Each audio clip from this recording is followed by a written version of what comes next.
எதுக்கு நண்பா சம்பந்தமே இல்லாம யாரையோ தேடி நாம இவ்வளவு தூரம் வரணும்? உன் கை நுழைய முடியாத சட்டைன்னு ஆயிப்போச்சு.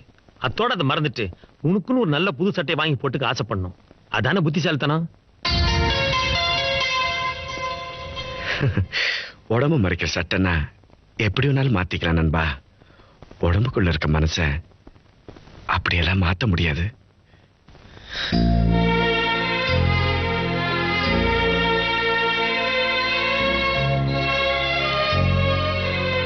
ஒரு கல்யாணம் பண்ண பொண்ணு பார்க்கத்தாண்டா நம்ம கிளம்பி வந்தோம்.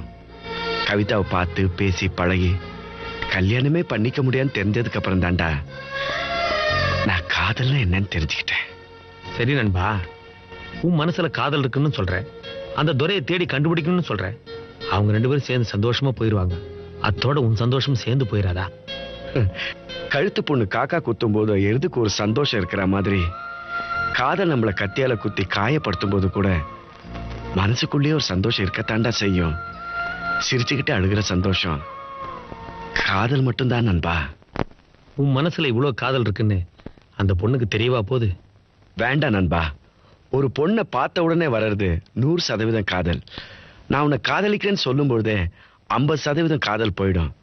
நானும் உன்னை காதலிக்கிறேன்னு அந்த பொண்ணு சொன்ன உடனே மறுபடியும் 25% காதல் போயிடும்.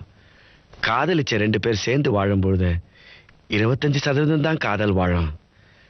சேர்ந்த காதலுக்கு 25 மார்க், சொன்ன காதலுக்கு 50 மார்க், சொல்லாத காதலுக்கு தான் நண்பா 100க்கு 100 மார்க்.